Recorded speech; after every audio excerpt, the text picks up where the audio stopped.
One man cannot destroy our progress. One man can't stop our clean energy revolution. And one man can't go back in time. Only I can do that. President Trump says he's pulling out of the Paris Climate Agreement. My message to you, Mr. President, is that as a public servant, and especially as a president, your first and most important responsibility is to protect the people. 200,000 people die every year in the US from air pollution.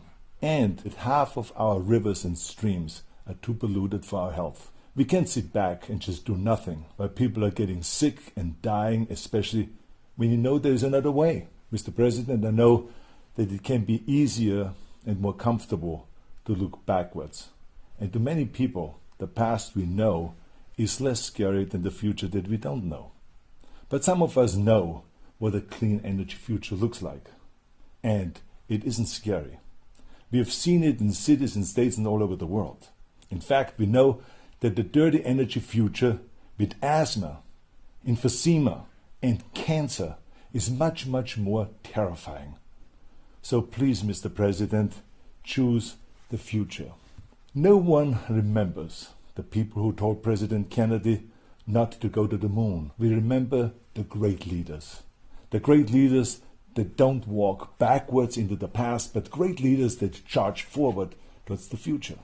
You see, the people will rise up. Local and state governments will rise up. Other leaders from local government will rise up and fill the void that you are creating. Like all the great movements in human history, our clean future starts with a grassroots movement in our communities, our cities, and our states. 70% of our dirty emissions can be controlled at the state and local level.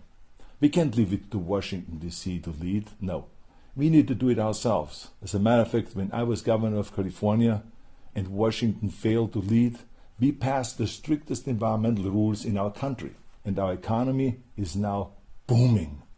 Today we are number one in protecting our environment, and we are number one in economic growth. We have the cleanest air and water, and we also have more manufacturing jobs than any other state. We added more jobs last year than the second and the third states combined. Protecting the environment will not destroy our economy. The bottom line is great environmental policies do the opposite. They pump up the economy. Share this video if you think it's time to start a grassroots revolution to save our planet.